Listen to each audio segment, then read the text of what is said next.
So our lesson today is going to be on working out the lowest common multiple and highest common factor using the listing method. So to be successful in this lesson, you need to know what highest common factor is and lowest common multiple. You need to be able to list multiples and list factors and start applying these things to worded problems. Now there are other methods of doing lowest common multiple and highest common factor, but we're just focusing on the listing method for today. So we're going to find the lowest common multiple by listing multiples first. So remember, a multiple is something that's in the times table of that number. So question 1 says find the lowest common multiple of 3 and 8. So I put at the bottom a little exam tip there. Start with the largest number first and just do like 5 or 6 of those numbers. So I'm going to start with 8. So I'm going to list the multiples of 8 and also then list the multiples of 3 underneath. And what I'm going to do is I'm going to stop when I see a multiple that's in both. So I should be able to notice now that 24 is in both the 8 and 3 times table, so that would be my lowest common multiple of 24. You might be like, miss, I could just times 3 times 8 together, and you're right, but sometimes that doesn't work for the lowest common multiple. Okay, so let's do 20 and 16. Again, we're going to start with the largest first and do like 5 or 6 of the 20 times table. I'm going to do my 16 times table, which is a little bit trickier. And I've noticed that I have a lowest common multiple there of 80, so I've circled it, it's in both, and I've stopped my listing. So the reason why you do the biggest first, because otherwise you won't know how many to do on the lowest one, you might waste more time. So always start with the biggest number. So pause the video, have a go, and see how you get on with finding the lowest common multiple of those numbers. Okay, well I hope you found that all right and you did the listing. So these are your answers here in yellow. Hopefully you can mark your work and see that you did okay. And now we're going to move on to questions like this one at the bottom here, where we've got a worded question, but it's still lowest common multiple. Okay, so let's have a look at this one in a bit more detail. Ben exercises every 12 days and Isabel every 8 days. Ben and Isabel both exercise today. How many days will it be until they exercise together again? So this is an example of a lowest common multiple question, but within a worded one.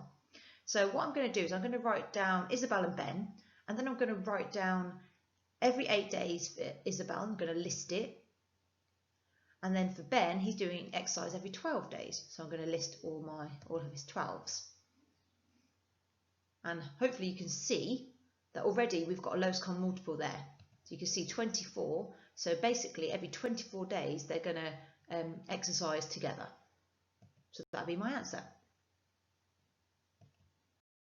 So let's do another question, which is this. I think this came up in an exam not too long ago. It says cheese slices are in packs of 8, bread rolls are in packs of 6. What is the smallest number of each pack that can be bought to have the same number of cheese slices and bread rolls?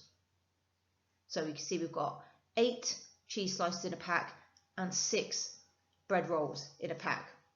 So I'm going to do my lowest common multiple. I'm going to do rolls and then cheese. So for my rolls, I'm going to list my 6's, my 6 times table, because they're in packs of 6. And for my cheese, it's in packs of 8, so I'm going to list my 8 times table. And now we're going to find a number that's in both, which is 24. So that means that there are going to be 24 rolls and 24 cheeses, and that makes it equal. However, look back at the question. It says, what's the smallest number of each pack?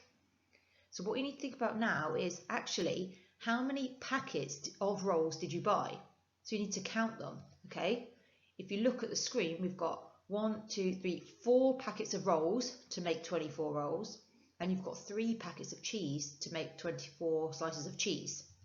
So you need to make sure you actually answer the question and don't just list the multiples so that you get that extra mark. So these are all worded lowest common multiple problems. Pause the video, have a go at these and see how you get on.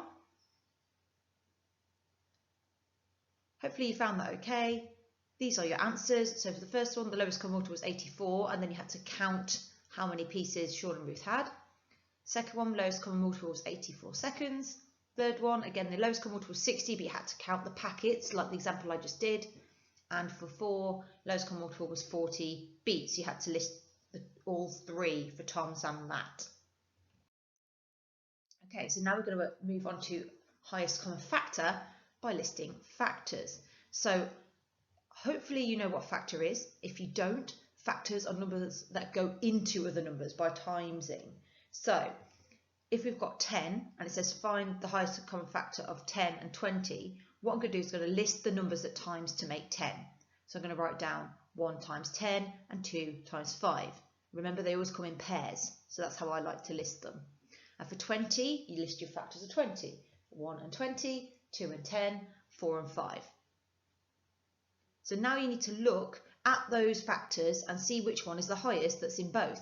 So I can see that 10 is in both, so's 5 and so's 1 and so's 2, but 10 is the highest. So that one is my highest common factor. And we're going to do the same for the second example. So go list the factors of 30. So you might want to pause the video and write them down yourself, see if you get them right. And we have then got all of these for 30, all of these for 12, and we need to pick out the highest one. So look carefully. You might want to circle all of them, but I just like to circle the highest one. So my highest common factor of 30 and 12 is 6. So that's the biggest number that goes into 30 and into 12. So again, have a little go yourself, see how you get on with the highest common factor. Make sure you list all your factors, and this is good revision for that as well. So pause the video, try it yourself, and answers will come up when you've unpaused it. And here's the little worded question which we're going to have a look at in a moment. So these are your answers.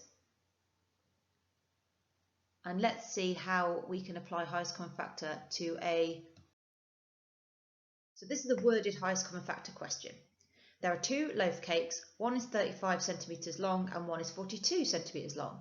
They want to cut up the cake and sell the slices, but all the slices must be equal.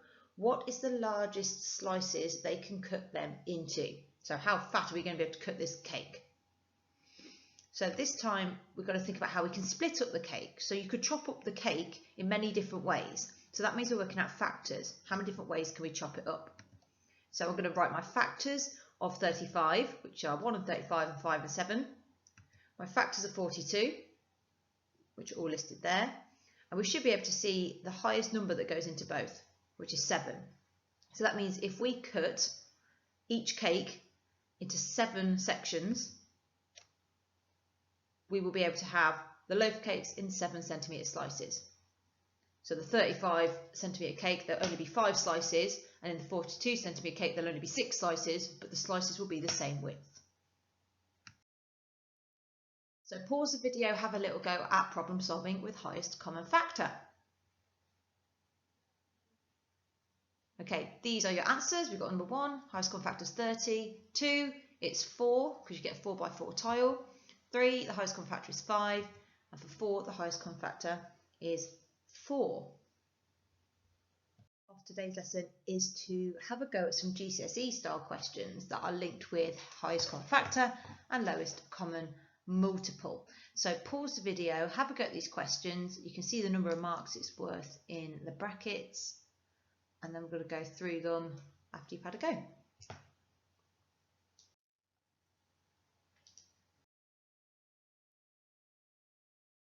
Okay, so let's kind of go through this question here. So it says John buys some boxes of pencils and some pencils and some packets of pens for people to use at the conference. There are 40 pencils in a box. There are 15 pens in a packet. John gives 1 pencil and 1 pen to each person at the conference. He's got no pencils left and no pens left.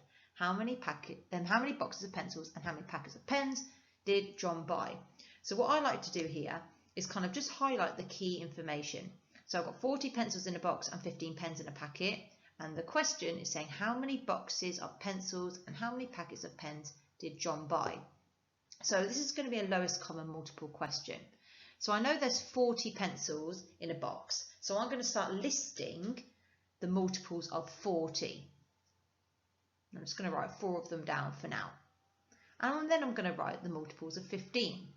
Because what I'm doing is listing how many there are, and then I can count how many packets I need when I find one that's in both. So I'm going to keep adding my 15 And I'm going to stop there because I can notice that 120 is in both sections. Now remember, we're asking for how many boxes and packets. So I've got 3 boxes of pencils and I've got 8 packets of pens. So you need to remember to add how many boxes or packets that you have bought. You can't, if you just put the answer of 120, that would not be correct. So your final answer is 3 pencils and 8 packets of pens. So this question is asking us to find the 2 numbers that have a highest common factor of 6 and lowest common multiple of 72. So to do this question, I'm going to list out all the factors of 72, because by doing that, it's going to help me figure out which one is going to have a highest common factor of 6 as well. So I've got 1 times 72, 2 times 36, 3 times 24, 4 and 18, and 6 times 12. Now, if you're looking at those numbers, which 2 numbers have the highest common factor of 6?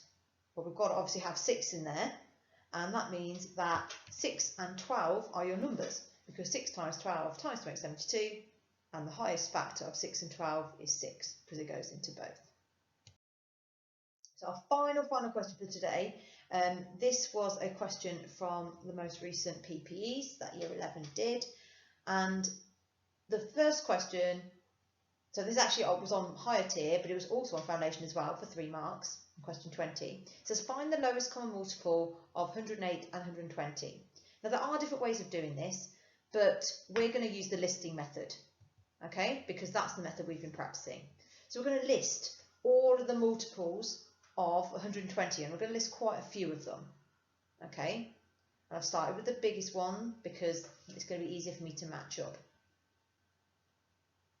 And then I'm going to list my 108. Remember, this is non-calculator, so it might take you a bit of a while to do it this way, but it will get you the right answer if you do it correctly. So I'm going to keep going, so the minute nothing's matched, and I'm going to stop there because you should have noticed that 1080 is in both lists there. 1080 and 1080. So that means that that is my lowest common multiple. So this does take time, and there are other methods that we're going to go through, but if you can't remember them, this one is a good way to answer that question and get 3 marks. So I hope you found today useful, and I'll see you next time for another maths video. Bye.